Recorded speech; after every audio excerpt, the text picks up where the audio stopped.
മുംബൈ ഭീകരാക്രമണ സൂത്രധാരൻ ഹാഫിസ് സയ്യിദ് പാകിസ്ഥാനിലെ ജയിലിലെന്ന സ്ഥിരീകരണം.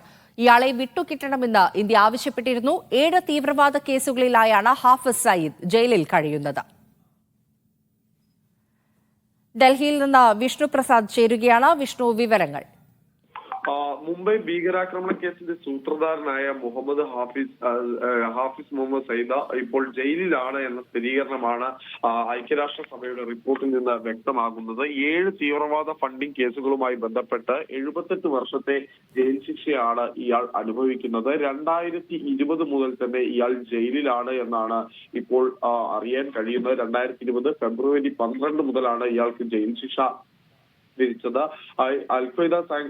അൽഖ്വയ്ദയുമായി ബന്ധപ്പെട്ടുകൊണ്ടുള്ള ഒരു അന്വേഷണ റിപ്പോർട്ടിലാണ് ഇപ്പോൾ UN ഇത്തരത്തിലൊരു കണ്ടെത്തൽ നടത്തിയിരിക്കുന്നത്. നേരത്തെ തന്നെ ഇയാൾ ജയിലിലാണ് എന്ന ചില വാദങ്ങൾ ഇന്ത്യ ഉന്നയിച്ചിരുന്നുവെങ്കിലും ഇതിനൊരു ഔദ്യോഗിക സ്ഥിരീകരണം പാകിസ്ഥാന്റെ ഭാഗത്തു നിന്നുണ്ടായില്ല. ഇന്ത്യയിലെ മുംബൈ ഭീകരാക്രമണ കേസിലെ പ്രതിയായ ഹാഫിസ് സയ്യിദിനെ ഇന്ത്യയിൽ വിചാരണ നടത്താൻ വിട്ടുകിട്ടണമെന്ന ആവശ്യം ഇന്ത്യ നേരത്തെ മുന്നോട്ട് വെച്ചിരുന്നു. എന്നാൽ ഔദ്യോഗിക സ്ഥിരീകരണം ഇല്ല എന്ന ഒരു കാര്യം ഉയർത്തി, അല്ലെങ്കിൽ അത്തരം ഒരു വാദം ഉയർത്തിയാണ് പാകിസ്ഥാൻ ആരോപണങ്ങൾ നിഷേധിച്ചിരുന്നത്. ഇപ്പോൾ അക്കാര്യത്തിലൊരു വ്യക്തത വന്നിരിക്കുകയാണ്. ഹാഫിസ് സയ്യിദ് ഇവിടെ ജയിലിൽ തന്നെ ഉണ്ട് എന്ന് മനസ്സിലാക്കാൻ സാധിക്കുന്നു. അതുകൂടാതെ തന്നെ ഹാഫിസ് സയ്യിദിന്റെ അടുത്ത അനുയായിയായിട്ടുള്ള ഹാഫിസ് അബ്ദുൾ സലാം മുട്ടാവി ഈ ജയിലിൽ കഴിയവേ മരിച്ചിട്ടുണ്ട് എന്നും ഇപ്പോൾ ഈ ഐക്യരാഷ്ട്രസഭ റിപ്പോർട്ട് വ്യക്തമാക്കുകയാണ്. എന്തായാലും ഈ റിപ്പോർട്ട് പുറത്തു വന്നതിന് പിന്നാലെ തന്നെ അന്താരാഷ്ട്ര തലത്തിൽ ഹാഫിസ് സയ്യിദിനെ വിട്ടുകിട്ടാൻ ഇന്ത്യക്ക് ഒരു പിടിവള്ളി കൂടി അധികമായി ലഭിച്ചിട്ടുണ്ട് എന്ന് വേണം പറയാൻ. ശരി, വിഷ്ണു പ്രസാദ് ഡൽഹിയിൽ നിന്ന് വിവരങ്ങൾ നൽകിയത്. കൊച്ചി മെട്രോയുടെ കെട്ടിടങ്ങളിൽ വ്യാപാരം നടത്തുന്നവർ അടച്ചുപൂട്ടൽ ഭീഷണിയിൽ. കടകൾക്ക് പ്രവർത്തിക്കാൻ ലൈസൻസ് ലഭിക്കാത്തതാണ് പ്രതിസന്ധി.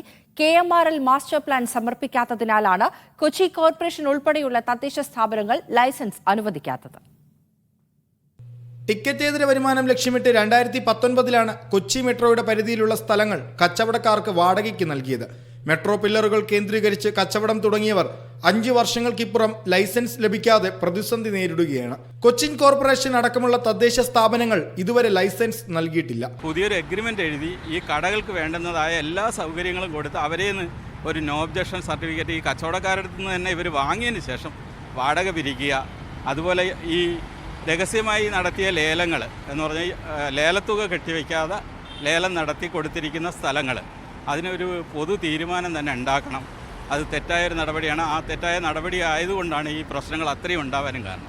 കൊച്ചിൻ മെട്രോ തയ്യാറാക്കിയ മാസ്റ്റർ പ്ലാൻ അനുസരിച്ച് മാത്രമേ തദ്ദേശ സ്ഥാപനങ്ങൾക്ക് ലൈസൻസ് നൽകാനാകൂ. എന്നാൽ മാസ്റ്റർ പ്ലാൻ ഇതുവരെയും KMRL സമർപ്പിച്ചിട്ടില്ല. ഇതു സംബന്ധിച്ച ചോദ്യത്തോട് പ്രതികരിക്കാൻ പോലും KMRL MD തയ്യാറായില്ല.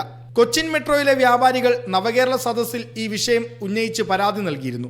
ഇതിന്റെ പേരിൽ തങ്ങൾക്ക് ഭീഷണിയുണ്ടെന്നാണ് വ്യാപാരികൾ പറയുന്നത്. ഇപ്പോൾ നവകേരള പരിപാടിയിൽ നമ്മൾ പരാതി കൊടുത്തപ്പോൾ നമുക്ക് ഭീഷണിയാണ് വരുന്നത്. കാര്യം ഇവരിൽ കരാർ ജീവനക്കാരുണ്ട്. ആ കരാർ ജീവനക്കാരെ വെച്ച് കടകളിൽ പ്രശ്നം ഉണ്ടാക്കുന്നത് നിത്യം. അപ്പോൾ നമുക്ക് കട നടത്തിക്കൊണ്ട് പോകാൻ പറ്റാത്തൊരവസ്ഥയാണ്. മാനസികമായി സമ്മർദ്ദപ്പെടുത്തി വെളിയിലേക്ക് കളയുക എന്നുള്ളതാണ് ഇവർ നോക്കുന്നത്. നിതിൻ സേവ്യർ, മീഡിയ 1, കൊച്ചി.